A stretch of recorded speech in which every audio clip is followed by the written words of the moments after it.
What's up, everyone? Welcome back to the TNA Scratch That Impact HeelCast. I'm your host this week, the RAV Raveneffect. Joining me this week from King of the Mountain podcast is our boy Kyle. Kyle, what's happening? Oh, yeah.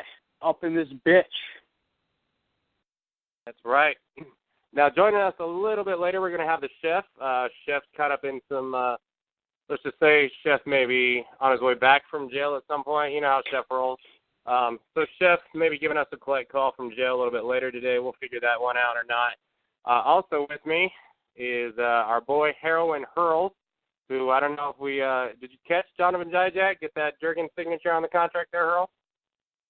I've been going to Wendy's. I've been going to Walmart. I've been going to Walgreens. I've been searching all over for Donovan Dijak. I got a contract right here. But I've been struggling 100 times more than Kyle struggles with the mute button. Fuck. Yeah. Nice jab right there. And if you can't catch him at the 3 Ws, I don't know where else you're going to find Donovan. But, right. Exactly. So, guys, we got a lot of news to talk in this week. First, though, of course, check out ImpactAsylum.net, no longer TNAAsylum.net. Of course, on ImpactAsylum.net, you can always find our boy FK9 Straight Shooting. Also, check out Kyle BQ Will at King of the Mountain podcast. Check out this one guy we know. He does a show called Robert Does Wrestling as well. Also, check out our good friend Numero 47, Diva Dirt. Check out their website, I believe. I always see them on Twitter, so much love there. They're going to hit into the news. Not really much to talk on this one unless you guys want to say anything, but it's about time. Impact Wrestling's website and shop underwent a makeover, so the website is not the worst thing in the world anymore. It's now ImpactWrestling.com and ShopImpact.com as well. Kyle, Hurls, anything you guys want to add to this one? I just want to say that thank God they changed their website because the last website was just awful. Other than that, Don West got great deals every day. Make sure you get one. I believe I saw something on there for 7 DVDs, 3 T-shirts for $30. You can't beat that. Dude, Don West deals, man. What a fucking... I see some of these commercials and I can't help it, It's like, like I'm brainwashed and hypnotized from the little thing just to go, click, put my information in there. He had an EC3 special today. Yesterday he had an Aces and Eights special, and like it was him. Don West was rocking the Aces and Eights vest and the hat, He was rocking it like the club in the good old days. I'm glad you brought that up because I was going to mention that there was an Aces and Eights special, and I want to know the fucking 2 or 3 staffs that actually go in and buy that Aces and Eights bundle because I can't imagine anyone. But you said there was an EC3 bundle? Today they had an EC3 bundle. I'm an idiot. I forget what it was exactly, but there was the hoodie in there, that nice looking EC3 hoodie. Had I think it was 2 T-shirts. I think it was 2 T-shirts in the hoodie for like $35.99. I'm probably wrong on that, but it was something like that. That's not bad. The DVD one, like the 7 DVDs or whatever, it sucks because I really want to get on there and get it, but I own like almost every TNA DVD or like every one that I want to get. So it's hard for me to go out and get it because it's like I know I'm just going to get a bunch of shit I already have. But I want to get that Mike Bennett T-shirt, though. And I've wanted that one for a while. I have my favorite T-shirt I own. I don't think it's on there anymore. Is the Decay tour shirt. That's like my favorite wrestling shirt ever. I mean, come on, look at that shirt. That one's legit. Looks badass. I'm rocking every time I do the podcast, I wear my EC3 T-shirt from ProWrestlingTees.com, but I definitely... Which one is it? I think BQ has the same one. It's the one where it just says EC3 across the front. It's got the gold 3 and the white. Oh, I think he sold a matching hat for that one. That one was fucking sick. Sweet logo. Have you seen the one on Pro Wrestling Tees and it says friendship and it's with EC3 behind Rockstar Spud? It's him and Spud from that promo thing, this skit they did back in the day. That shit was hilarious. Yeah, it kind of looks like EC3 maybe inserting himself into Rockstar Spud hole, but I got to get that one at some point. I was reminiscing yesterday, actually, on some good old EC3 moments. I love the guy. He's great as this top top guy, babyface. But, man, the quality stuff they were producing when he was a heel, Jesus Christ, man. Like, yesterday I was watching the whole feud he had with Spud shaving his head, and, like, you got JB in there, and, like, remember when he had the barbershop quartet? Like, dude, some of that stuff was gold. Oh, it was. Yeah. Heel EC3 was the best, and you can catch me on record all of last year on the HeelCast saying it was a mistake to turn EC3 face, and I was saying that the whole time, and I still think it's a mistake, but you know, that match with him and Spud, man, the hair match, that was just such a fucking good match, and I think it kind of sucks because I think that match really made both guys, and I just think they haven't capitalized with Spud, but yeah, I want to see those two get back together. Well, he's ring announcing now, apparently. Now he's a ring announcer. I want to see him manage. I want to see him manage EC3 and manage Aaron Rex. You know, maybe some other people, but they had such a great feud, dude. Like one of the things that I like really sticks out to me is how like EC3 slammed the cage in Spud's face, and an exact year later, a year to the day, they had Spud slam the cage door in EC3's face. Like, just the storytelling, all the stuff they did. Like, when you ask me, like, my favorite wrestling feuds ever of all time, you got to put EC3 and Spud on there. They just had such a great saga. I'm a Raven and Dreamer guy myself, but, you know, I'm definitely not going to knock EC3 and Spud. That was, yeah. Like, you see guys that, like, have chemistry really well together. I mean, those two are definitely up there. I actually got my, it's an RF video, Raven versus Dreamer DVD, my collection. It's got, like, the entire feud on, like, 6 different DVDs. It's pretty sick. That is, I got the 7-disc RF video, the Rob Van Dam TV title collection, and all of it. Yeah, get the Raven and Dreamer feud. You got to get it. It's really, really good. I have that one, and I have the Sandman and Raven feud. Yeah, that's what it is. Guys, I don't know about you, but the only videos I'm carrying these days are by Vivid. Oh, yeah, Vivid, baby. Check them out. Hurls in that Dungeon of Doom. Sappy Dungeon of Doom. We can't copyright WCW too much. We know the WWE will sue us for that one.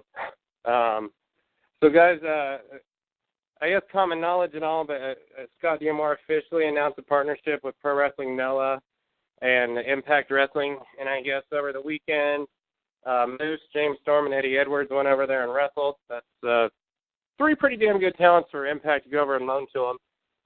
I checked out the Pro Wrestling Noah roster because I remember they used to have Killer Elite Squad. I know they don't anymore because I know Davey Boy Smith Jr. was with the new Enemy company the other day at their pay-per-view, but I don't recognize a single name on there. I really can't pronounce a single name on there. But Kyle, what are your thoughts on the Noah and Impact Wrestling partnership here? You know what, man? Look at this. Anthem came in and just started making moves. Like, we've had so much progression from a business standpoint just these couple months that they've been in power. And this is they're expanding the brand globally. We have more news to talk about. Expanding the brand globally. We'll get to that. But it's a great opportunity for the guys to go over in Japan. I caught some pictures. I saw Moose killing that ill moonsault. See a guy like that run up the ropes and do a moonsault. Jesus Christ. Eddie Edwards, James Storm. It's just a great opportunity for the American talent to go over in Japan, and hopefully they can capitalize off this and make this something really cool, because I think we all remember their partnership with, Pro Wrestling 01 a couple of years back, and, like, that involved Sonata and everything, and that kind of just went in the toilet, and they really didn't do anything with it. But with this, I really hope that they could capitalize off this and make something cool. And they have the partnership with Crash, that's Conan's Lucha Libre company over in Mexico. So, like, with all this stuff they're building, how would you guys like to see a return of the World X Cup? Well, I would love it. That's exactly what I was thinking when all these partnerships were signed. That'd be a hell of an idea. I hope they bring it back. Might be something they do on One Night Only as opposed to Impact. Who knows? Because they've been doing similar stuff on the One Night Onlys. I'd like to see the One Night Onlys actually mean something. And I know you guys were talking. I know you guys were talking. One Night Only Rivals will debut Friday. I know both of you guys are talking about ordering that and watching it. Is that correct? Yes, I always get it. I always get it. Yep. You know, it's just, you know, in my blood. It's like a habit. I have to order it. But I love the One Night Only shows because the talent gets to go out there and have a match, and a long match, and tell a story, and they don't have to worry about, you know, the time restraints of television wrestling. So it's really cool, but the problem is they don't mean anything. They're just random shows, and every single Impact fan listening and all the ones on the show right now, we all want the same thing. We want these shows to be more meaningful and coincide with the television show. Definitely. I mean, a lot of them, they're random matches, but they always throw something that just, like, makes you laugh about it, or they do something you would not do at Impact. So they're definitely worth watching for me, at least. And I got the Fight FITE app, and they're only $15 on there, as opposed to on DirecTV they're $25. So really? If you got the FITE app, definitely get it. Are they $25 on DirecTV? Fios. I have Fios, and mine are $14.99 every time on Fios TV. Yeah. So I guess DirecTV is just. I don't know why. I don't get it, but I got the Fight app, Charter so it works. Dish, and they all cost me $15 as well. So DirecTV is fucking the customers over. You mean to tell me DirecTV wants an extra cut, an extra $10? Hashtag fuck that DirecTV. I'm not gonna lie. I used to work tech support for DirecTV. Not only was it the shittiest job I've ever had, but I've had Dish Network, I've had Charter, and I've had DirecTV, and I'll tell you, Dish Network is way better. The only good thing about the DirecTV is the NFL Sunday Ticket. Other than that, Dish Network kicks their ass. Yeah, I got the free Sunday NFL Ticket this year, but they also got bought out by AT&T, so they're a little different. But the reason why I have DirecTV is because they gave me the cheapest package that had Pop TV on it. So that's why I'm with DirecTV, because my wrestling is what matters the most when it comes to channel watching. And I know you get the adult section. Come on, they hooked you up with the adult section. Yeah, you get a 5-minute preview. You don't get that 5-minute preview on Dish. You don't get it on Fios. You don't get it on Charter. Time Warner. 5 minutes, I can get off. I can get off twice if that was the case. 20 times. Oh, Jesus. You know, we mentioned Dish Network, and we're actually gonna talk a little bit about sing the praises of Dish Network a little bit later on here. As we move on from that, so we have Pro Wrestling Noah, and now possibly the return of Ring to King. So Impact did announce that on May 30th and 31st, they're going to be taping in Mumbai, India for their show. I know that we've got listeners of ours that are actually in the country of India, so I hope our listeners are excited to go see that. So the plan is apparently to run an offshoot brand featuring local and Impact talent. The plan is this is very similar to Ring to King years ago, and actually might be a return of the brand. Pearls, I know you said that you actually kind of watched Ring to King. What's your thoughts on this one? Oh, it'd be great. Ring to King was really fun. You just saw a bunch of American wrestlers go over there, ones you haven't seen in a while, and then they had a bunch of Indian wrestlers that they were just kind of starting out, but it was just a really cool promotion. It really reminded me of early TNA. Like, they're throwing a lot of guys out there, and they're trying to get their feel for everything, but, they definitely had storylines, and if I remember correctly, Scott Steiner scared practically half the crowd. You could probably find it on YouTube somewhere, but he goes in the crowd and everybody runs away from him. I thought that part was pretty funny. But definitely, Ring to King was really fun. I would love to see it come back. It can almost be like TNA's version of NXT, so to speak. So I'll definitely watch it. If they post it on YouTube, I'm definitely up for it. They can have Shara back. Yeah, he was the last champion of Ring to King, by the way. Did not know that. Yeah. Kyle, any thoughts on this one? Yeah, I really got nothing. Like to see Ring to King come back. I didn't really watch it too often. Once in a while, I'd tune in, but yeah, it could be a nice platform for some of the guys, you know, in the lower card with a bunch of Indian dudes running around, like, you know, it'd be something cool. I just want to say, too, like, a lot of the guys on the wrestler are in WWE 205 Live right now. Araya Davari's in there. The Bollywood boys were in Ring of King. I believe they had Joey Ryan in there. His name was Broadway in Ring of King. That kind of led to his debut in TNA at the time. But they had a lot of great talent, like guys that weren't even in TNA. Like David Hart Smith was on there. Chavo, I believe, was on there even before he made his TNA debut. So if they run it like that and it gives more wrestlers opportunities, that who could say no to that? And plus, it's owned by TNA. It's another brand extension. I'd love it. I hope they bring it back. Definitely. Now, especially we talk bringing it back. Now, it was announced today. I don't know why they would do this instead of, you know, letting the excitement and the spoilers come, but Impact announced that Jeff and Karen Jarrett and also LAX will be returning to the company soon. I'm a big LAX guy. I know not a lot of people like Hernandez. Still out there if we'll see Hernandez back, but Hurls, what were your thoughts on the return of these three? I don't quote me, but I don't think Hernandez returns. But he could. I just didn't see him in the promo I saw today. But Homicide is definitely back, and so is Conan. I thought they got the most heel heat on them when they had Conan in the group. I'm excited because I'm a huge Homicide fan. I mean, he's a great X Division wrestler, and he's a great tag team wrestler. LAX was definitely one of the tag teams that you got to talk about in TNA's history. They won those belts so many times. They had some great feuds, put on great matches. And it's, you know, with the old TNA fans, they remember LAX. So I think it's a good move to bring LAX back. They're just sitting on there, and I'm glad for the new talent that's going to be joining them. So I think there's a lot of potential in the new LAX. Oh, yeah, dude, LAX, come on. You can't talk about this company's history and not talk about LAX.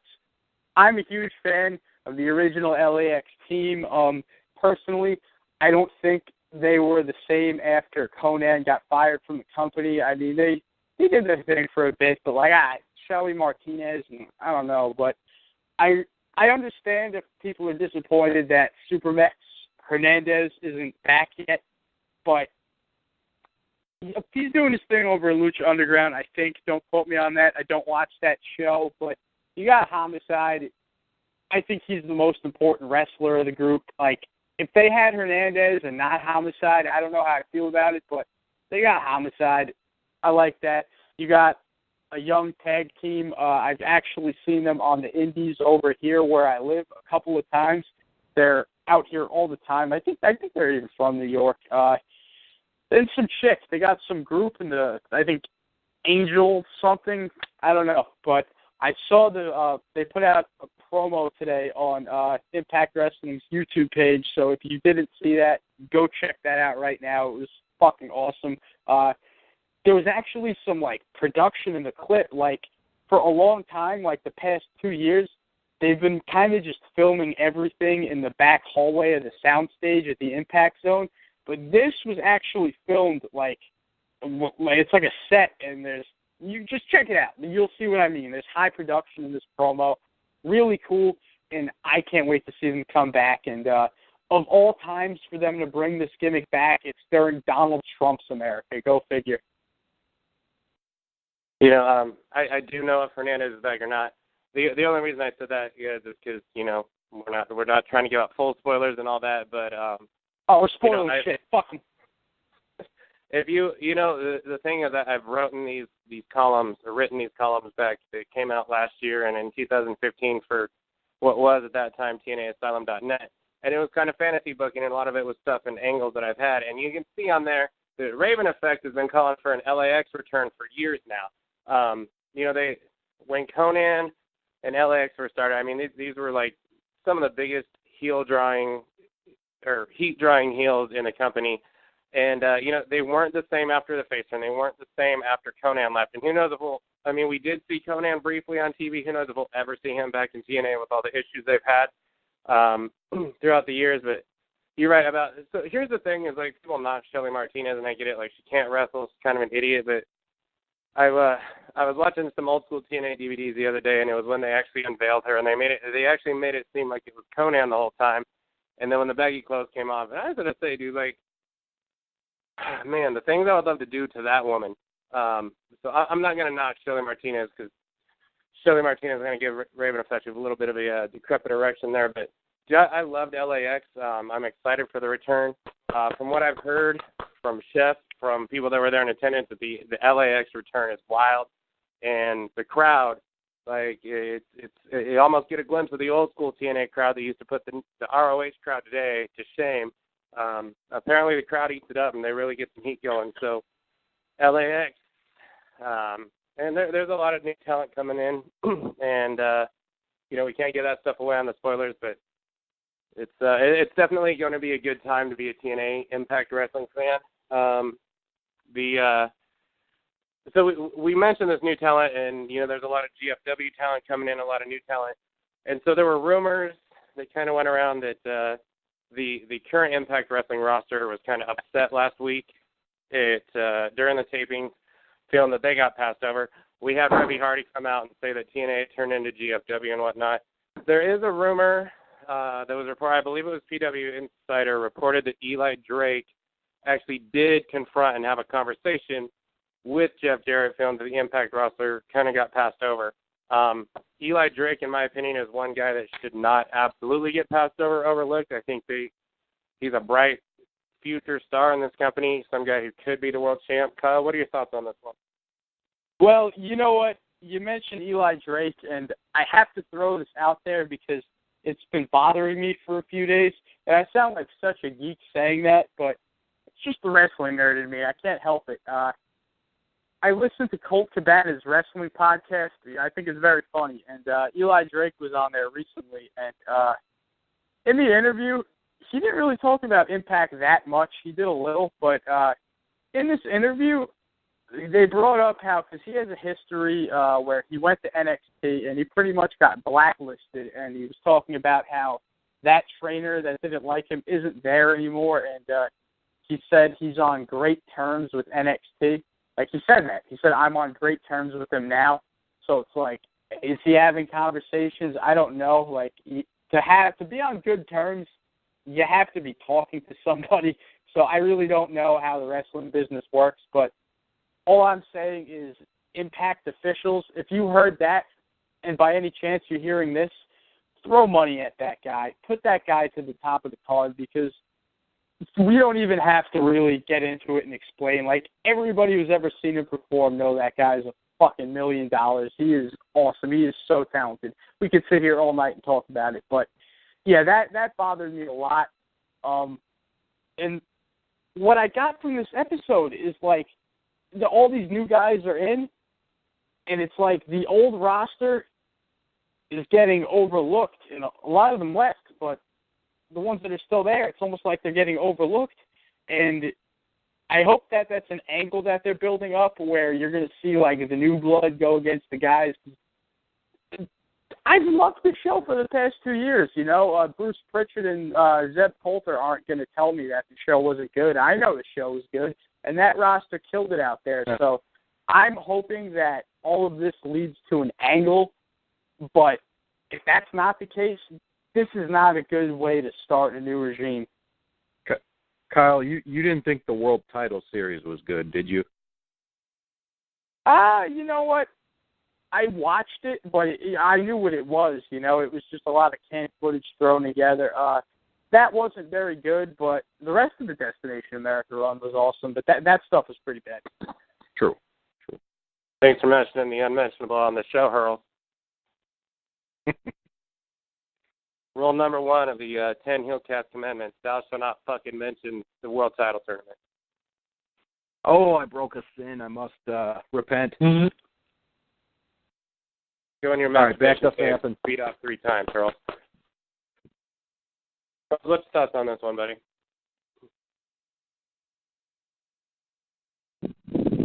Hurls, you there? Yes. All right. I'm sorry, I missed it.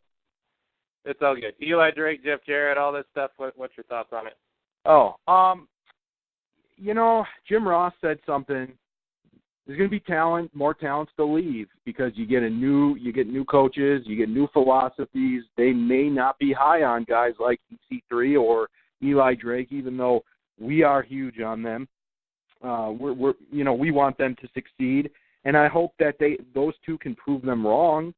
But new regime, they're going to like their guys, and they're going to get new guys, and a lot of guys probably will leave. Just from the way, like, we've been hearing on Twitter, some of them talk, it doesn't seem like they're necessarily happy with some of the things that are going on. So we just kind of have to hope that, like, they kind of get accustomed to each other because, I mean, let's think about it. When Jarrett was in TNA, none of those guys were in it. These are all, for the most part, new wrestlers that were in TNA after Jarrett got there. So, I mean, would it surprise us if some of the guys that were impressed with the Billy Corgan, Dixie Carter, John Geberk era, that they were big there? Would we be surprised if they're just not as big, or it may take a while for them to get there? So I'm not sure, but I hope they keep them, and because if they don't, I mean, they're going to get another bad rap that they just can't keep their guys. So I hope they keep them, but don't be surprised if they do leave eventually. Well, yeah, Storm and Abyss were there when Jeff Jarrett was there. But yeah, you're right. Other than that, literally no one. If they don't see something in Eli Drake or EC3, then I'm sorry, this new regime doesn't get it either, because those guys are absolute money. I've heard rumors that WWE and NXT or whatnot was interested in Sean Rick or Eli Drake again. Rumors and rumors, and you always hear WWE's interested. I mean, probably because they can afford it and they want to monopolize the industry and the business and get rid of it. But Kyle's right. If that's the case, throw all the money you can at Eli Drake to re-sign the guy because you can't let the guy go. Wrestling is one thing, but if it's just wrestling, you become Ring of Honor. You need kind of that balance, and they lost, in my opinion, two of the best talkers in the industry, and Mike Bennett and Maria. They still got EC3. They still got Eli Drake. They've got Hope. Hope's not going to come back to the ring. And they have Rosemary. They have people that can transcend and be bigger than that. But Eli Drake is one of those guys. Eli Drake is a guy that's got to be full throttle. And I did, reading the spoilers, I did think, okay, what the fuck are they doing to EC3 and what the fuck are they doing to Eli Drake? And I just think, hopefully this talk between Drake and Jarrett was a good talk. Hopefully it was productive. Hopefully it's like, okay, we see where we're going with this. And this is a guy that is passionate. This is a guy that comes to me. This is a guy that, we don't want to bury. This is a guy that we want to push. This is a guy that we want to give time.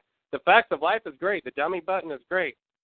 They just don't let this guy go.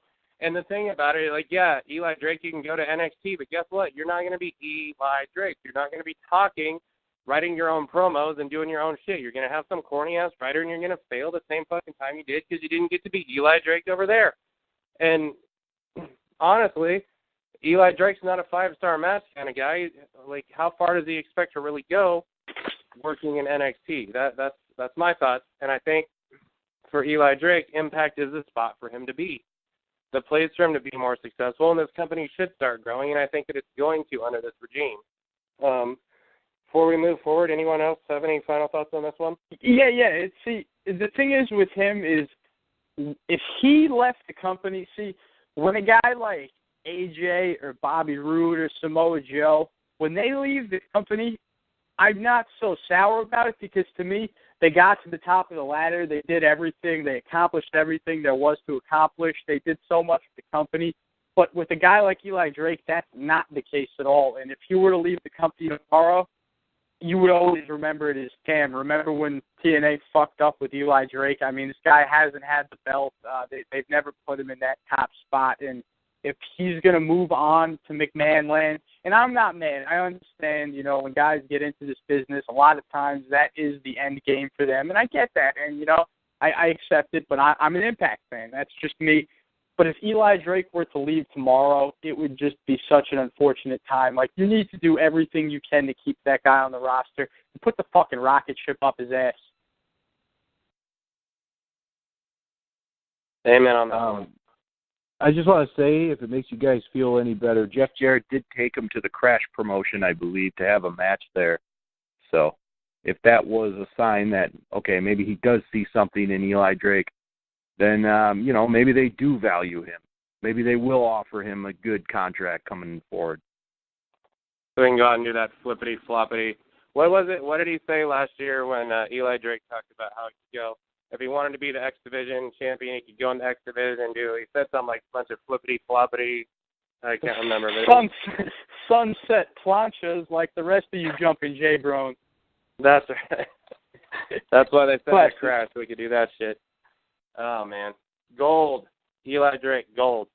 GFW champion Eli Drake. How's that? Yeah. So, well, guys, here's the big shit storm. So, those Ring of Honor tag team champions, the Hardys, dare I say Broken Hardys. I just found this out from what Kyle had told me a few minutes ago. So, TNA sends, or Impact Wrestling, Anthem, whatever, sends a cease and desist order on the Broken Matt character. So where Broken Matt couldn't actually be Broken Matt Hardy during the match at the Ring of Honor pay-per-view Friday. Apparently Dish Network pulled the ROH pay-per-view. Yikes. I'm going to say this right now. I think it's a guaranteed lock that we won't ever see Matt and Jeff back in Impact Wrestling ever again.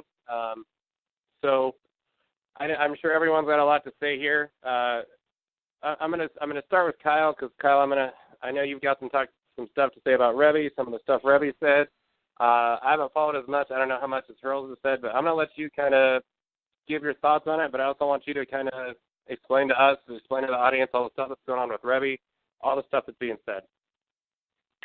Well, you broke down the background of the scenario of what's going on. And, I get things don't always work out when you're negotiating a contract.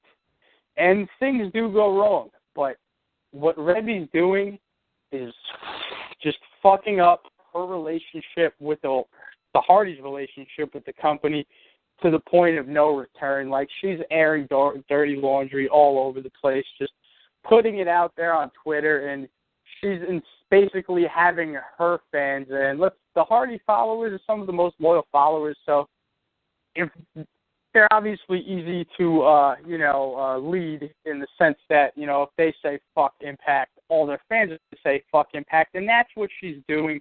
She's making people say fuck that owl, and it's becoming a thing on Twitter, and there's T-shirts that say fuck that owl, and man, that's fucking plastic, artificial fucking, man. I don't have too much beef with Matt and Jeff because they're not out there saying all this stuff. It's her. It's her that's starting all this. It's her that's stirring up all this drama with those fucking big collagen caterpillars on her lips. She needs to calm down. She's going to pop one of those suckers. But that fucking cunt, man, she's starting all this shit, and dude, that fuck the owl shit is so fucking gay. I know that's not very PC to say, but that's fucking gay, man. That shit is fucking queer. I can't believe that this has become a thing, and it's so unfortunate because the company has just hit their reboot point. Everything's just restarted, and I was saying to you guys off air, it's like this is a horror movie called The Black Cloud, and no matter what, this black cloud is following us, and the public reception of Impact is just, there's just so much shit going on. And you know what, man? What I get from Anthem, Anthem is trying to make a cut. I've been doing a lot of research for my show and the show I do with you guys. I keep very close eye to all this.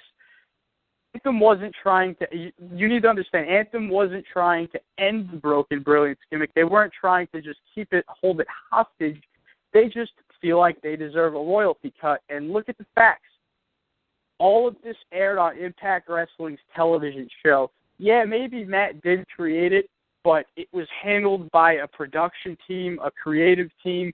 Every single interview he did, he always gave props to people like Jeremy Borash. Jeremy Borash, number one. I saw Stevie Richards did a shoot promo recently, and he came out and said, told everybody in the situation, he said that Jeremy Borash actually created the whole gimmick. I don't know if there's truth to that, but at the end of the day, it's like, think of like a music record label. They own your masters.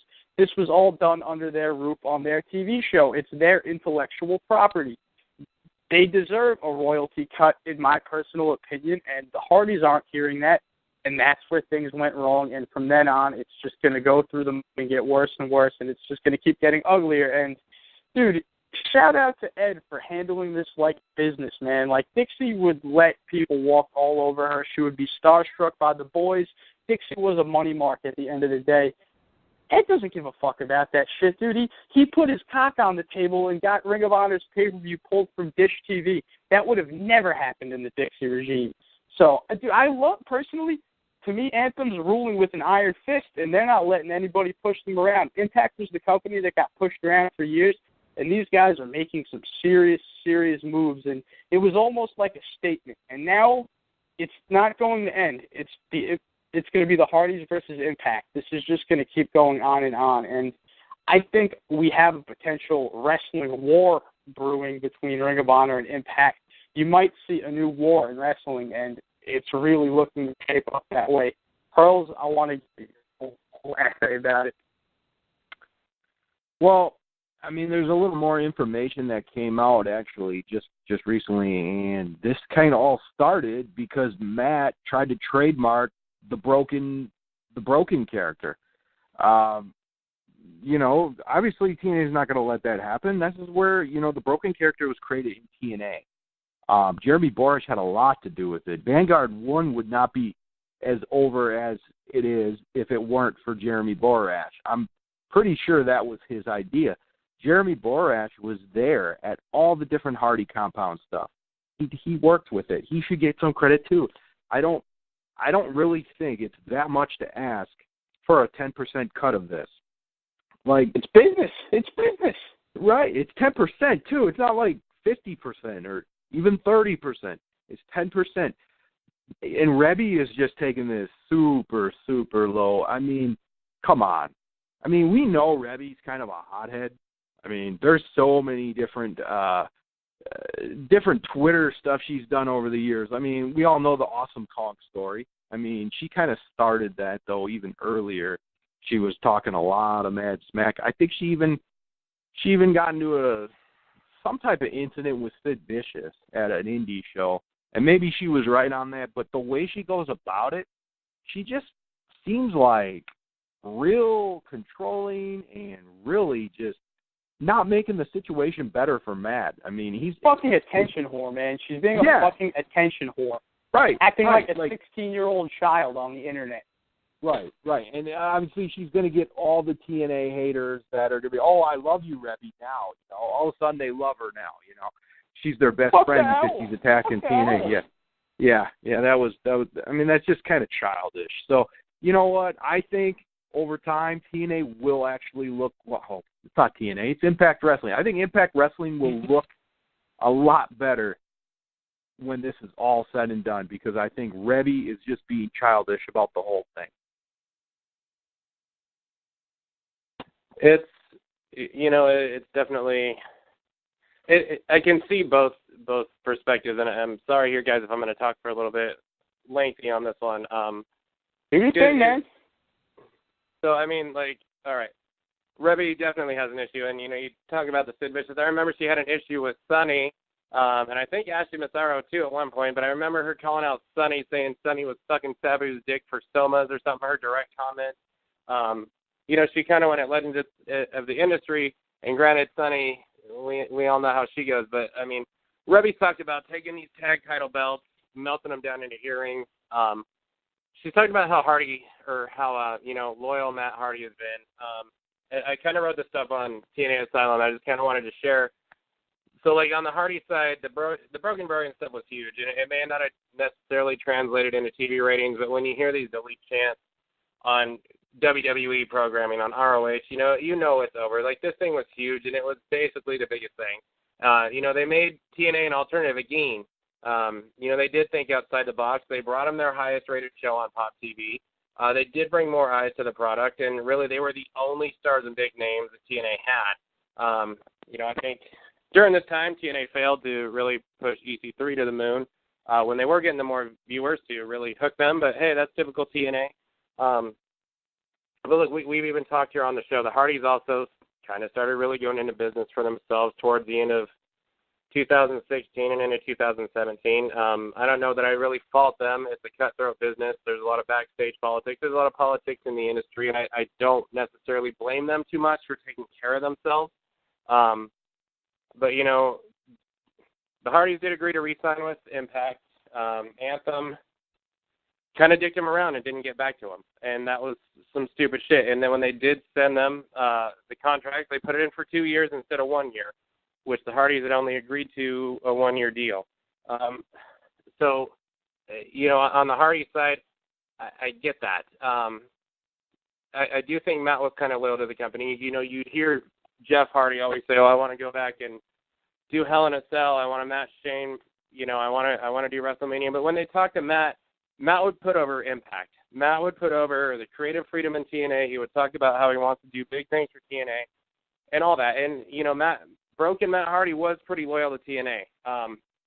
Granted, he would bring up other promotions. He would say how he wants to go to WWE, how he wants to go to Ring of Honor and win that tag team title. But, Matt was pretty loyal, I think, to Impact Wrestling. But I think, when Reby says Matt was so loyal to Impact, I think Impact is more loyal.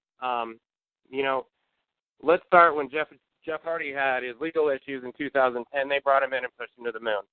Not 1 year ago today. So, sorry to cut you off, but 1 year ago today, Jeff Hardy had that match with. Not 1 year ago. It was I believe 5 years ago. Five. No, actually, maybe 7 years ago. But anyway, today is the anniversary of Jeff Hardy and Sting's match. Talk about a company that was there for you, giving you chances. And dude, when Matt Hardy beat Drew for the belt, I'll let you go back in a second, but think about this quick. When Matt Hardy beat Drew and EC3 for the belt, how did the internet react to it? He was Fat Hardy. Impact provided the platform for them to make themselves hot again. Exactly. And, that's exactly where I was going next. Look, Victory Road happened 6 years ago today, Victory Road 2011. And Impact Wrestling, they sent Jeff to rehab. They stood by his side. He came back. They pushed him to the moon, and he was world champ by the end of the year. He beat Austin Aries. Or maybe that was 2012, but he beat Aries and wins the belt. And also 2011, no one wanted Matt Hardy. He was completely damaged goods. He was a train wreck, and who was it that gave the guy a chance? It was TNA. He failed with it, but they gave a guy a chance. Matt comes back years later, unnecessarily gets this push after Jeff goes down. They put him in his hometown at Bound for Glory, their biggest show, and you're right. He wins the belt in front of all his family. They bring Reby, they bring Maxwell, they bring their dad who looked completely out of it. They bring him into the ring. And you're right, the internet reaction. I was one of them. Like, Matt Hardy didn't deserve it. And so they go into the next year, and they give Matt Hardy this creative freedom. What happens? Matt Hardy wins the world title. Very undeservedly wins the world title. And then we can say Mike Bennett all you want. Matt Hardy was the one that really ended EC3's stick. He's the one that beat EC3 and won the belt. I was there, second row. Exactly. So there's loyalty there. And then when you think about it from there, so the very first Broken Brilliant skit, that thing was a disaster. It failed. It got shit on all over the place. TNA still gave this guy, they still let him go with it. They brought in his father-in-law. They paid his wife. They probably paid his son. They brought in Shane Helms. They brought in Trevor Lee, Caleb Conley. They brought in Andrew Everett, all these Omega, North Carolina guys. They give the Hardys their own fucking TV show, like their own special in their backyard. They give them the best of, like the Christmas special and all that. They give the Hardys these shows. They let them do the Broken Brilliant stuff. They let them take the ball and run with it. It's, and even this year, ever since the Hardys won the belts, not only do they let the Hardys take their belts and go wrestle in other countries, or other companies on the indies, it takes away from the talent that's on their roster. And we saw the Hardys really bury the decay. They killed off the momentum at DCC before that ever got gotten. And then they beat the Wolves earlier this year, too. And basically they let them go on Ring of Honor TV, set up this match WrestleMania weekend with the Young Bucks. And what was TNA getting in return? Did we see one Ring of Honor talent show up there? No, we didn't even see a cheeseburger, for crying out loud. That TNA was very loyal to the Hardys, too.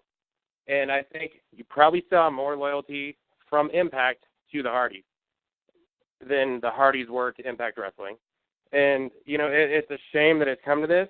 And, I see Reby with the fuck the owl stuff. With we're going to melt the belt. You've heard Matt Hardy threaten to, we'll show up and dispose of the TNA Tag Team titles. And is it loyal when not only they're doing that, but the Hardys hold them for ransom and say, okay, we're with Ring of Honor. If you want us to negotiate one more show to come in and drop these tag team belts, yeah, they hold them up for ransom for a ridiculously high price. Now they're pissed that Anthem wants a revenue cut after this. I mean, come on now. And, you have Reby saying that TNA's burnt a bridge with Ring of Honor and whatnot. I didn't realize at the time that Dish Network pulled their pay-per-view, but, I mean, let's say this. If anyone's burnt this bridge, it's Ring of Honor. TNA has tried to work with Ring of Honor in the past. ROH has shut them down because ROH enjoys being WWE's bitch. They really fucking do. They are literally the WWE's bitch. They have this loyal fan base that is still mad at TNA because they're salty as fuck because 15 years ago, TNA took a few of their top guys. When that company started up, they're still pissed. Ring of Honor fans are still so upset that despite all this failing for years, they're still number 3, and TNA is still number 2, and they still look second rate. But, dude, their history goes back way further than that. To what actually broke them apart back in the day, the reason all of TNA's guys got pulled off of the Ring of Honor shows, and I believe it was 2004 or early 2005, is because the co-owner of Ring of Honor, Rob Feinstein, got caught under some child molestation charges. Dude, he was on Dateline to Catch a Predator with Chris Hansen. He was on that show, and from a PR standpoint, Impact didn't want to do business with that company anymore. I understand, but Ring of Honor, I don't think ever wanted to build that bridge again. But I remember a few times throughout the years reading dirt sheets that Impact wanted to work with Ring of Honor, but it never really worked out. And what's going on now, dude? This is just, I think we're going to see a war. I do too. The bad point about this is Ring of Honor actually has a loyal fan base. TNA, Impact Wrestling has about the least loyal fans I've ever seen. Most of us all left after Hogan, Bischoff, all that shit came in. And then those that stayed around, half of us left after Gaburek fucking threw it through the toilet. And that's what sucks, is the ROH fan base is very loyal, the TNA isn't. Now, there are some rumors that our boy Chef and some other people are going to start some fuck ROH chants next time they're in the Impact Zone, which I pray happens, because there's only so much of these fuck TNA chants that I can handle. And like I said last week on the show, I'm done with Ring of Honor. I found the product unwatchable since July. Every time I've tried it, I just thought it was terrible and it's went to shit. But there's only so much of this fuck TNA stuff I can take. It's like the ROH fan base, they want to be number 2 so bad that they don't realize who the real enemy is. And the only thing I want to say about Anthem and Impact and all this, it sucks that we've lost these talents. But let's be honest, man, fuck these one-year contracts. I'm tired of it. It has literally been such a plague and an Achilles heel on TNA over the past few years because they're only getting people to sign these one-year contracts. And what happens? We lose so many people in the middle of stuff. We lose so many people that we are attached to. And it's like, sign the 2 years, sign the 3 years. And it's Impact's fault for not writing a lot of these people off properly. But, I mean, dude, how invested were we in fucking Mike Bennett? They put this guy over EC3, and my God, he's gone. Maria and this Alley thing is going well. They're gone. It sucks. And I will stand, I think the way that they went about it was shitty. But I do want to at least applaud and give props to Impact and Anthem for trying to give the Hardys a 2-year contract and not a 1. That's kind of the last of what I have to say. I guess I'm kind of in the middle with the Matt Hardy and the Impact thing. I can see both sides, but it's a shitty deal overall. Hurls, anything you want to add into this kind of stuff? I just want to say that there was a time when TNA was handing out 5-year deals. I remember in 2008, Bobby Roode signed a big 5-year deal with TNA. So I'd like to see those multi-year deals return as well, because like you can't have enough time to do what you want in a year. I mean, sometimes building up a character takes more than 1 year. Maybe it takes 2, sometimes 3 or 4. So I would definitely like to see some of those multi-year contracts come back. I don't know if Anthem will be handing them out, but at least with a 2-year, it's a lot better than a 1. So we shouldn't, as fans, we shouldn't have to worry once a year, oh, our wrestlers are going to leave now, you know? Like, they need to figure out a way to fix that. Definitely. Yeah, absolutely. Now, we talk about contracts, we talk about long-term. So it was just recently revealed Gail Kim is not currently under contract to Impact Wrestling anymore. This is a girl who I can't see going back to the WWE or NXT. She is not thinking highly of them. Ring of Honor's women's division, not much. Hurls, Gail Kim, not under contract. What are your thoughts on this one? I honestly think it's a non-story. She had a back injury that we kind of found that out the last tapings of 2016. That's why she had to drop the title. I just don't think Impact's going to pay her to be injured right now. I think they're just going to wait until she gets healthy, then she'll sign a new deal. But I think it's kind of pointless right now to have her under contract. It's kind of similar to what they did with Angelina Love. I mean, she clearly couldn't wrestle, so she was pregnant. So they waited until she could wrestle before they re-signed her back. So I think it's kind of similar with Gail Kim. She's injured right now. They're going to wait and see, when she's healthy, and then she'll be back. I think it's pretty simple. I don't think she's going anywhere. She's not technically under contract, but I'm pretty sure when she's healed up, she'll be back.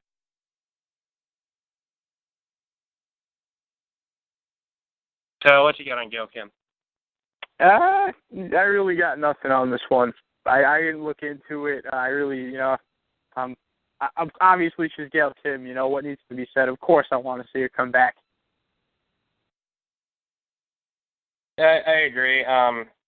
If we had FK9 on the show, we may have a whole different perspective and outlook on Gail Kim. We don't. The issues with Gail Kim. Right. I love Gail. I still think she's the greatest women's wrestler of all time. I was kind of thinking this the other day when you look at the WWE, and there's a lot of things to criticize about this company, and the one thing that I've really hated about them was all the top, just great talents that they buried for the hell of it, or they didn't push properly. Like Raven, DDP, Christian, so many guys come to mind. But I think maybe the best overall talent that they just did jack shit with and made look terrible, Gail Kim may be the top person.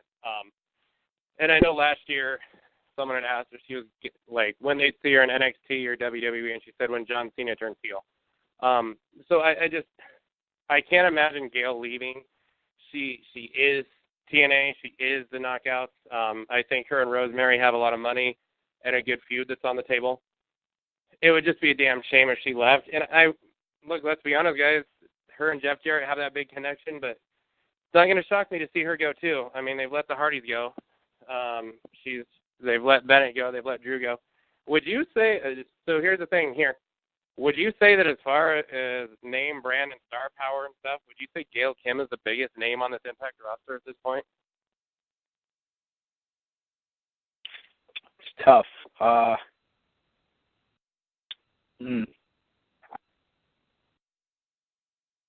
I guess the only star would be, besides her, like, big star, that, like, a household name would be Helms and Lashley. And Del Rio. Yeah. Gail might be the biggest name. I I think Del Rio would be, just because he's kind of fresh off the WWE run, and and you know, he's in the news constantly with Paige. He's probably still going to be on Total Divas for at least a few more episodes. So I don't know. I would say Del Rio, but I think Gail Kim's definitely probably 2. Now, you know, I know Chef right now is trying to get into the show. I know he's having trouble here, and maybe we'll be able to get him on for the Impact review. Really, the only last thing to talk about here is we talk about WWE and contracts. So Jack Swagger is no longer with the WWE. He's had his release. Now, we know there's got to be a 90-day clause. I've heard rumors Jack Swagger wants to try his hand in mixed martial arts. Kyle, if Jack Swagger becomes available, what would you think about him if he were to end up in Impact Wrestling? Well, I'm going to be completely honest. His run in the WWE was pretty much at a time when I wasn't really paying much attention to wrestling. When I got back into wrestling, I knew who he was. I saw a couple of his matches, but I don't think they were at the height of his run. So I don't have a real opinion on him, and I don't know if it's the right thing for Impact to sign people fresh off their WWE runs. I mean, they got Del Rio. I would try to avoid that scenario as much as they can, but here's the thing. Everybody I know likes Jack Swagger, and everybody I know that are Impact fans want to see him in Impact. So I don't really have an opinion, but like just from what I get from people, that they want that. They want to see Jack Swagger in Impact. I think I didn't really care for him when he first debuted in WWE. I thought he was kind of like another one of those guys that just pushed down your throat. He was like really young when he came into WWE, and he had a lot of early success. When I started to actually think, okay, maybe he's not too bad, was when he paired up with none other than TNA or Impact's very own Dutch Mantel as Zeb Coulter. I thought they had a great gimmick with that, We the People. And he was really over, and I thought he was going to get the world title. But then he got busted for marijuana. And I think that kind of derailed him. Even though Randy Orton can trash hotel rooms and still get world title shots left and right. I thought Jack Swagger was the world heavyweight champion, wasn't he? He was. He was the world heavyweight champion. I want to say and the ECW champion as well. Yes, he was the ECW champion as well. No, stop it. Don't call it the ECW champion. It's the WWECW. Yeah, don't. WWECW. Yes. Dude, I'm still traumatized. I get like now flashbacks when people talk about that. But, you know, when he won the title in 2009, I don't think he was really that over. I feel like it was just kind of like a forced push. But then when he kind of, you know, he was kind of going through the motions, and he finally got a gimmick change, and they paired him up with Zeb Coulter. That's when I started seeing potential in him, and that's what I wouldn't mind seeing in TNA. And he had actually a really good tag team with Cesaro. I can't remember their tag team name. It slipped my mind, but they were a really good tag team. So, you know, you don't want to see a guy like screw up his chance, but at the same time, he was doing some good work there. And you got Dutch Mantel. You could easily repack. You could put those two back out there again. So I don't have a problem with the signing, as long as he kind of earns a spot. And I'll get to that later with our Impact review. So yeah, sure. I think he's definitely going to show up. I really do. I think the connections are all there.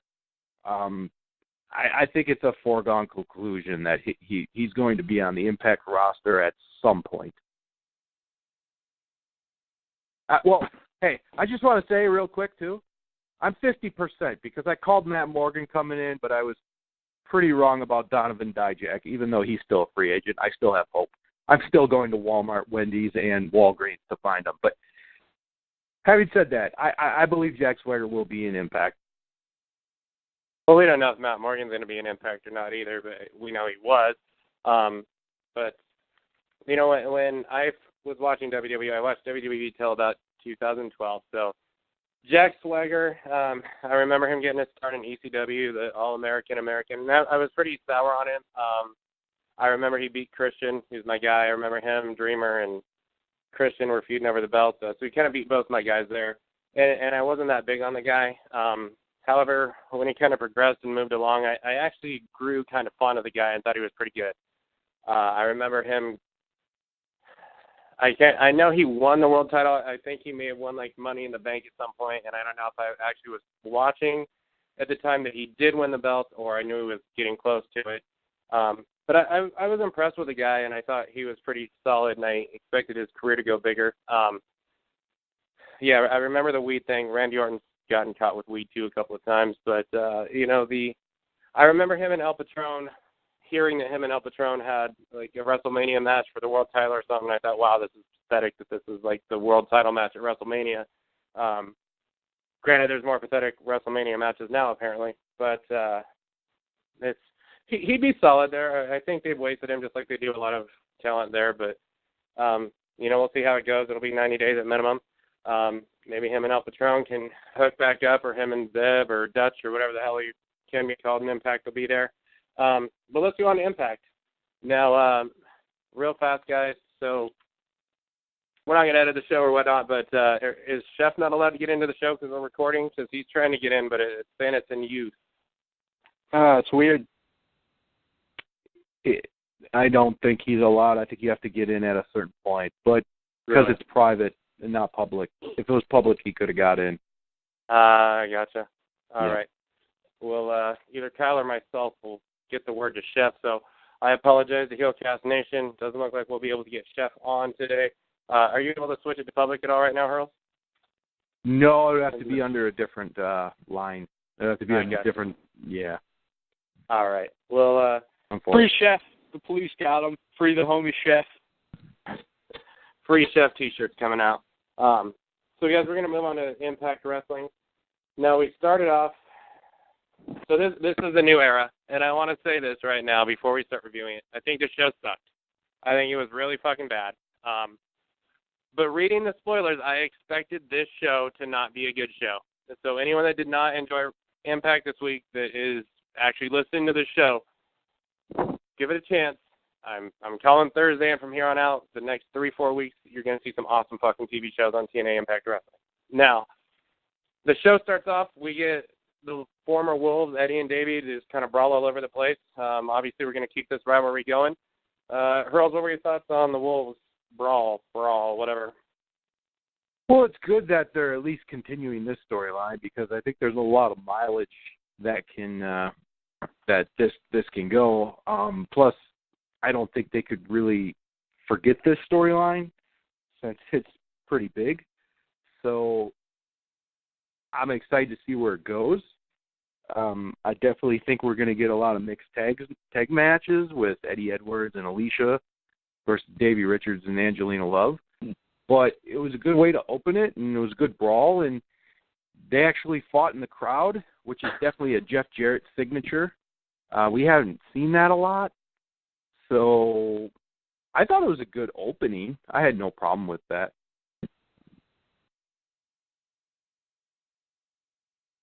Kyle, what were your thoughts on it? Oh, I mean, very important feud. You got to open up with it. I mean, just like you said, Jeff Jarrett's signature touch, the brawling in the crowd. This is going to be a great feud. I think this is going to be one of the highlights of the show moving forward. We're going to get a real classic match out of this. We haven't seen it quite yet, but we're going to get a real classic match out of this. And yeah, no, I love the way to open the show with a good old fight. You know, it's refreshing. Definitely. I mean, I don't think there's a lot to say, and I know we're running short on time, so I'm not going to chip in. I'm a big fan of both these guys. I'd like to see where it goes from here. It's, you know, kind of a surprising way to open the show, so I'm sure there's more Davey and Eddie to come from here. Now, speaking of fighting and bickering, now, Jeremy Borash, he's announced as a third member of the announce team. the feud with him and Josh Matthews, you know, some of the stuff we heard over Twitter was said on the show between each other. So JB, the third announcer, and they're basically these guys argued and bickered the entire show. And what I'm going to say is Reno Scum debuts, and we're going to get into that in a second here. They take on the DCC. You have Sienna wrestling Rachel Ellering during the show. I'm going to say this right now. These two arguing and bickering the entire time ruined both of those matches and made Reno Scum's debut seem extremely lackluster.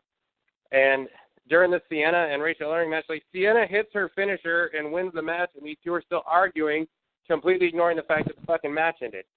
And we can get into that as we go, but let's just, basically you guys can take it. And so Reno Scum makes their debut. They defeat the DCC. Tension between the DCC as this is happening. Kyle, your thoughts on the match? And, you know, if you want to talk on the commentary, go for it. Well, I liked how I did like this segment between Josh and Jeremy. I thought it was very funny. The problem for me is that it continued throughout the entire show. And like you said, wrestlers and matches got buried as a result. But the initial segment, the initial argument, I thought it was very funny. When Cody Rhodes came up to the table and that look on Josh's face when he just put his headset down and got up and was like, Cody Rhodes, and he tried to do the Too Sweet. You know what I'm talking about? The Bullet Club Too Sweet. I don't know. When Josh did that, I really did laugh my ass off. I thought that was funny as shit. He did it perfectly. But the problem with this is it continued throughout the whole show, and it totally took away. And there was too many, and this was also a common theme throughout the show. Somebody counted in total in this whole episode, there was 17 direct or indirect references to the WWE. I'm all with it once in a while. You can't ignore the fact that the WWE is there, but, like, too many references to that other company is just, that's a little too Vince Russo for me personally. I don't need that. But Reno Scum, I think these guys have the look. I love that finisher, that assisted double stomp. I thought that was sick. Unfortunately, the commentary did not do it justice. Yeah. If we're just talking about the commentary, I thought the start of it was fine. And there were some lines that I really liked, like during the Rachel Ellering Sienna match, Pope was impressed by one of Josh Matthews' commentaries, and Josh Matthews goes, well, that's because I'm the GOAT. It's obviously what I do. And I thought that was kind of funny how he threw that in there, you know, just being totally stupid, thinking he's the greatest ever. I mean, I thought he played in well. However, I just thought they just were rambling back and forth, and it definitely was distracting. It didn't take away a lot from me, but I could definitely see how a lot of people were just dissatisfied with it because they just kept going. And the only thing I'm going to say is we've seen this storyline in WWE a lot. And, I mean, TNA had it a little bit with, you know, Taz and Mike Tenay, and they also had it with Don West and Mike Tenay a little bit. But it wasn't to the point where it was, like, overdone. It was just real subtle.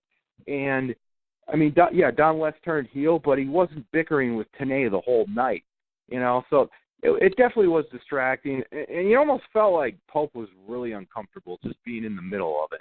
But you felt bad for Pope. The guy was just trying to call the action. Right. And, you know, Jeremy Borash is a hell of an announcer, and he's a great addition to the team. I just hope they can not make that the main focus when there's matches going on. I don't know if you wanted us to talk about the matches, but that's my thoughts on the commentary. Yeah, I think the Reno Scum debut, I mean, they created a T-shirt for these guys already. It just super lackluster. I really didn't even pay that much attention to the match because it's hard to when these two are just bickering the entire fucking match, and it just kind of ends, and they're just like, oh, it's over now. Okay. DCC bickering, it seems like that's probably headed to break up somehow because that's how they always do things. These guys have had all their momentum killed off. I think Kingston's just kind of jobbed out. Bram's jobbed out. but I just think it did no favors for Reno Scum, someone that they're trying to push hard. And then we had the X Division match, if you want to call it that, but Braxton Sutter went over Marche Rockets, DJ Z, and Caleb Conley. So we got Caleb Conley on TV in the four-way. Braxton Sutter gets the win. I don't know that we really want to call this X Division too much. Laurel staring him down at the end. Allie was out with Braxton. Kyle, what were your thoughts on this X Division match here? You know what? I want to see new life in the X Division, and they have the roster to do it, but to me, it's just the same old throw four guys in the ring like they've been doing on the episodes for a while, and I don't want to see that. I want to see legitimate feuds in the X Division. I want to see, like, a 30-minute 2 out of 3 falls X Division match. I want to see some shit. I don't want to see the same old stunt show, just quick 10-minute match. Everyone does their shtick. We need new life in the X Division, and this is only the first episode, so, you got to just wait. Watch how things go. I actually really enjoyed this match. I thought there were some cool things that happened with Caleb Conley's palm strikes. Those things looked devastating. Looked really cool. I think it gave Caleb Conley a good look. Also, I love the part where they're trying to beat down Marche Rocket because he's the biggest guy, and he jumps off the rope, and all three of them drop kick him at the same time. I thought that spot was really cool. Love the spot where Allie jumps on him, so she got involved. That also seems more of a Jeff Jarrett thing. I remember when Gail Kim was with Team Canada and Jeff Jarrett and AMW. That was pretty cool. That kind of reminded me of that. The little things I noticed with the matches and whatnot, but. I just wanted to make a couple comments because I didn't really get to make it on the tag team match. I thought the tag team match was really quick, and it did no justice for DCC. I know it's new owners; they're going to do their things their way, but I really hope they don't break the DCC apart so quickly because we just got them. So I think that would really hurt. And also, I was really impressed with Rachel Ellering. I thought she had a very nice performance against Sienna. I thought that was actually a really good match if you could get past the commentary. Charles, we're going to talk Sienna and Rachel Ellering here right next. Okay. I forgot something I had. I had this written down about the Reno Scum match. I totally forgot. Really quick, I caught a major botchamania moment in this match. Go back and you'll see what I'm talking about. At the end of the match, after they win, Watch the end of the match. Watch the finish. Basically, the match ends, and all right, these guys came to the ring with some indie tag belts. I don't even think they were GFW belts. They were just some random indie tag belts. Jeremy Borash even put over the promotion, whoever they were. It was Future Stars of Wrestling, actually. And anyway, at the end of the match, you see the guy with the mohawk as he's rolling out of the ring. He's got the tag belts in his hand, and he's holding them. And you just watch him take the belts and throw them on the ground. He just throws them on the ground next to the ring. And then he gets up, and then he poses on the ring. And I rewinded it like 3 times. Like, I think he didn't realize the camera was on him, and maybe he was supposed to pose without the belts. I don't know. I don't know what was going on, but go back and see this. You clearly watch the guy with the mohawk take these belts as he's getting out of the ring, and he throws them on the ground next to the ring and then walks up the ramp, and they both pose to the camera with their arms up. I think his name Luster? Something like that. Lester. Yeah, something like that. Yeah. Now, Hurls, you were talking about Rachel Ellering and Sienna. Just go ahead and take it from there. Sure. I really liked the match. Rachel Ellering was really impressive. She could definitely hang with Sienna. Sienna's one of the stronger knockouts in the division. I also like the fact that they kind of wrote off Maria, saying she had a nervous breakdown. So that was nice to get a little closure. We'll just assume that the Miracle had a nervous breakdown as well after Robbie E was punching him. So that, it was small, but at least they did something. As far as the match, I thought Rachel Ellering was very impressive.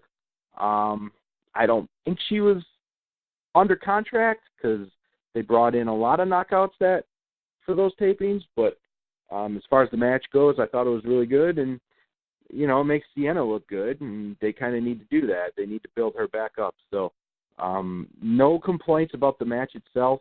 Obviously, the commentary was still going back and forth between JB and Josh Matthews, so that was a little detractor from it. But overall, good match. Cal, your thoughts? No, I mean, I feel like with time and everything, if I got nothing to say, just skip me over. I'm going to skip on this. Yeah, I kind of feel the same way. Like, it was hard for me to pay attention, watch it. I know Sienna all of a sudden hit the finisher, and they were still bickering as the match ended. Paul Ellering's daughter, you know, comes from the business manager. She is still a free agent, apparently, so I'm guessing probably NXT because fucking everyone goes there. But, you know, so, Cal, I'll kick it right back to you. But we had 2 promos, Bruce Pritchard's return and Zeb Coulter or, my God, Uncle Zebekiah, whatever the hell he actually goes by now or what he can be called, Dutch Mantell. Dutch Mantell. Yeah, so they kind of just shot all over Dixie Carter, the old regime, talked about the talents that had left. I think 1 was enough. I don't know that 2 was necessary, but Kyle, what were your thoughts on all this? You know what, man? I get what they're doing. I don't think it does the roster any favors, the guys that have been there breaking their ass and putting on a great product. I kind of got like that message from it, and I don't know if I agreed with that. But one thing I didn't like is, you know, and I get, you know, at the beginning of the show, they did a great video package, like really, really good. I mean, they just because you almost shed a tear watching that damn video package. There's just so many great moments. Not one clip of the Hardys, by the way. Didn't see much of them. Very little of Kurt Angle as well. I don't know if that has any coincidence. But, you know, one thing that I didn't like is how Dutch Mantell in his promo on the backdrop, it's like, hey, AJ used to be here, and Joe used to be here, and Sting used to be here. I didn't need that. Like, yeah, we know, like, stop talking about them. Just let's build for the future, you know? Like, I don't know. I don't know if you guys felt differently about it, but I didn't need to see that. Like, you know, they showed all those guys in the beginning of the opening video package. That's all we needed, you know? But I didn't need, like, a fucking backdrop PowerPoint thing pop up with pictures of guys, you know? Remember him? Like, you just gave an infomercial for the WWE show. Literally, you just made a bunch of people want to go watch those guys in WWE. Like, literally, you just ran a fucking infomercial for them. Yeah, I agree with that. Hurls, what were your thoughts on it? Well, are we going to do this segment first? Because the Bruce Pritchard one was before this one. No, I mentioned about him quick. Just the video package? Okay. Well, I thought the video package was obviously awesome. I mean, there was a decent amount of Kurt Angle stuff in there. The headbutt Kurt around the world, his debut. I believe they showed some clips from him and Mr. Anderson in the cage. But I'd have to go back and watch. I thought there was at least a couple Hardy boys in there. But I don't think I saw any. I could be wrong. I saw a little Kurt Angle. I don't think I saw any Hardys at all. But you know, don't quote me on that. We'll go see. Okay, I'll go rewatch it. I know that's what Reby was saying on Twitter, that there wasn't any, and that Jeff Jarrett had so much. But you know, whatever. I'll go back. Dude, him and Karen's like wedding clip was in there for a second. I was like, oh, I did see that. What the fuck? I did see that. But yeah, I thought the video package was awesome. As far as Dutch Mantell's promo, like, I get it. I get what he was trying to do, because, you know, these were the guys that booked TNA from 2004 to 2009. I mean, I get it. A lot of the, you know, the wrestlers they were talking about, but it was just too similar to the Bruce Pritchard promo that we saw earlier in the night. It's like, we don't need those. We didn't need both of them. It's nice to know that the guys are there, but let's just focus on how we can get the new AJ Styles or the new Bobby Roode. You know, we don't need to hear their names, and we don't need to just say that, oh, they used to be here, they used to be there, they used to be here. And that's where I could see, like, EC3 or Eli Drake being upset, like, hey, you know, we're your present now. We're the future. We're the present and the future. Like, focus on us. We don't, you know, that's the past. Those are guys that left the company, but we're still here. So, yeah, I did think that was a little too much, and I don't necessarily think it was needed. I mean, I could see why they did it because it was kind of a restart, but at the same time, I don't really know if it did much.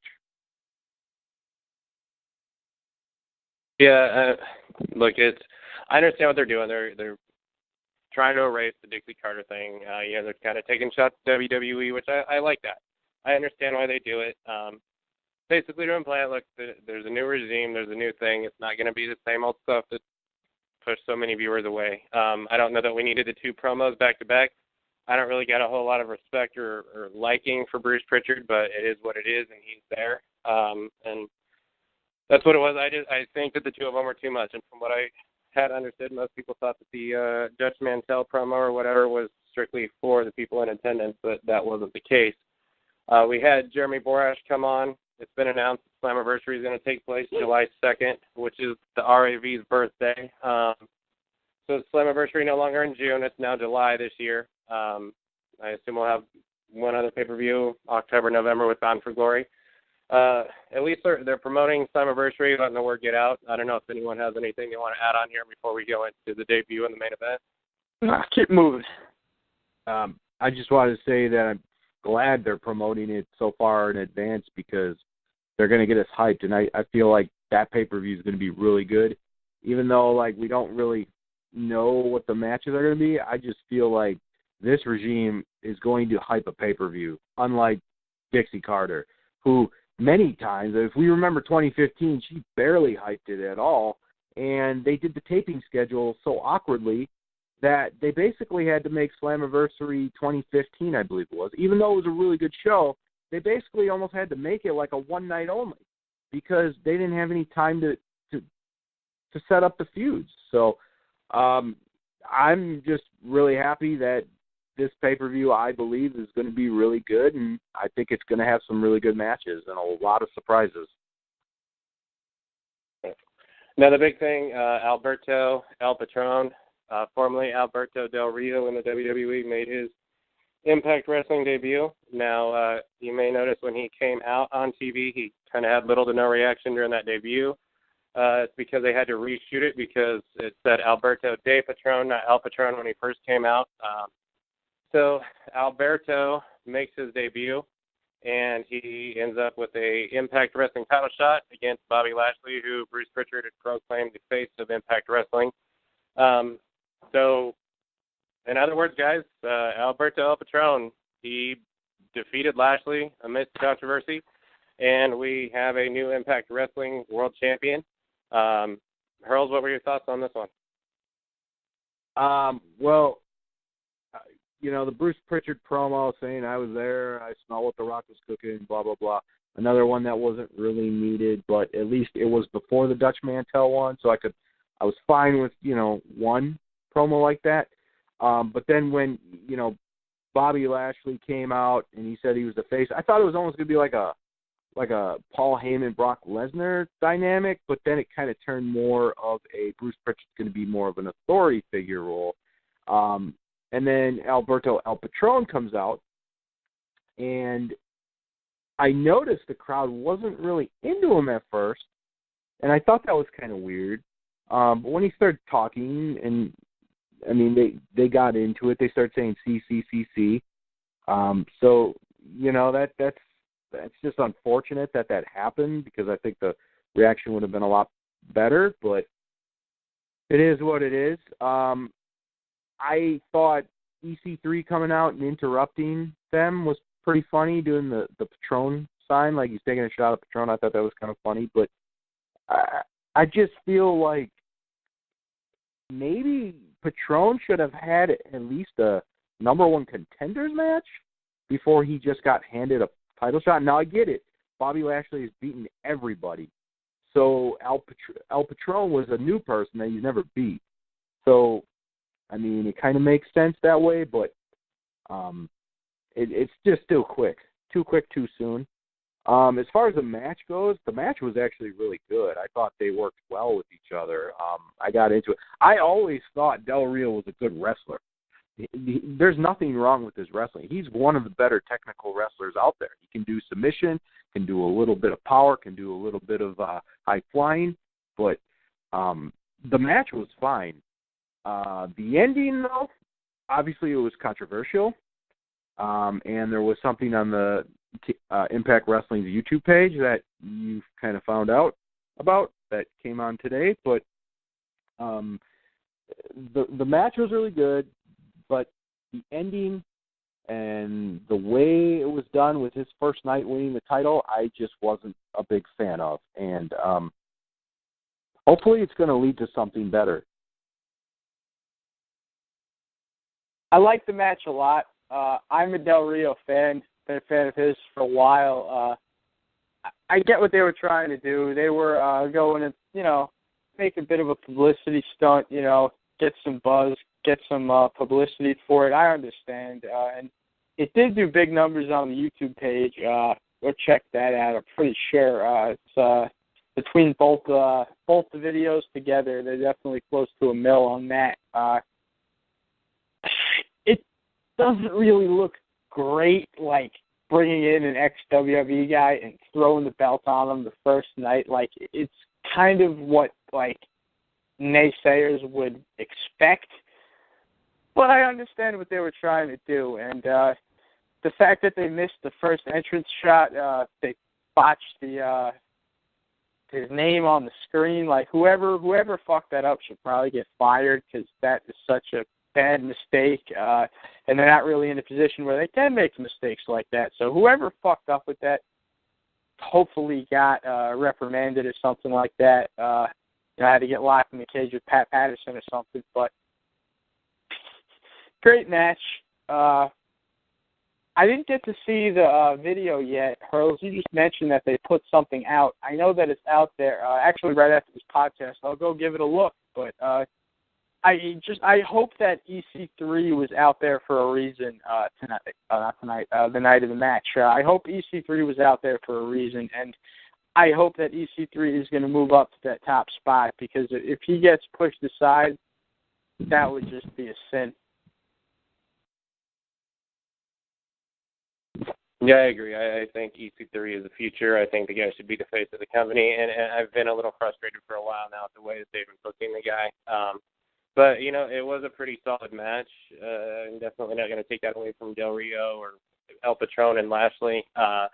El Patron did win the heavyweight championship, so he is the Impact World Champion. The video that Hurls has mentioned and we're talking about now is the last thing we're going to bring up here. So El Patron did relinquish the Impact Wrestling Heavyweight Championships, and he didn't want to win it that way. So I don't know if we're going with the tournament or if it's going to go right back to Bobby Lashley. Tune in to Impact on Thursday. If you guys have any thoughts on Patron relinquishing the belt, go ahead and say it now before we end the show. Yeah, just to kind of further that, he kind of said Impact management said that he had to relinquish it, and Patron said at first he would only if he gets a rematch, and Dutch Mantel basically said, well, we can't do that. You're going to have to ask Bobby for a rematch, and then El Patron thought about it, and then he said, fine, but I'm going to do it the Latin way, whatever that means. So he did relinquish the belt. Also, one thing I just want to mention before we go off, the Hardy Boys segment. Apparently, we were supposed to have another Expedition of Gold match, but Impact did not air that.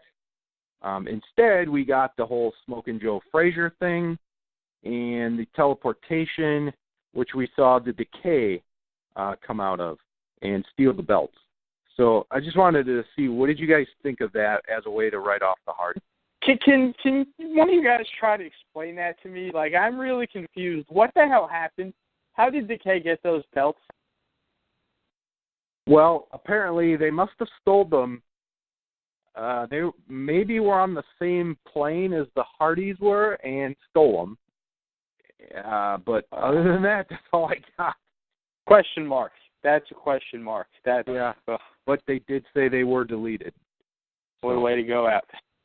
Right. Yeah, right. I forgot about that. Forgot to put it on the itinerary, but yeah, it was just a bunch of old clips, and all of a sudden, I didn't know if I missed something or what, but yeah, I just see DK saying they got the gold back. Apparently they went with Vanguard 1 heel turn or some shit like that. Went through the time and space travel, and Decay all of a sudden has the tag team belts back, and Hardy's deleted and whatnot, and there we go. So, I mean, I love seeing Decay on my TV screen. Don't get me wrong. You know, I love seeing them under any circumstance, but I feel like they could have produced that segment a little better. You know, just kind of head scratcher. You know, confusing. Yep, it is what it is. But yeah, I just want to say I actually thought that was probably the only way they could have done it, even as weird as it was, to kind of go with the storyline. So I didn't mind it as much.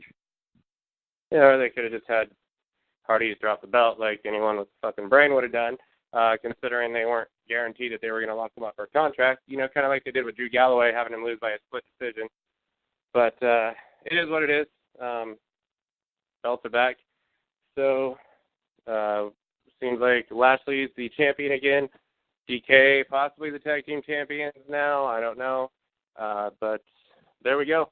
So, honestly, though, Impact fans, I don't think this is an impressive way to start this new era, but don't give up, because I do think that the next few weeks are going to be very good television.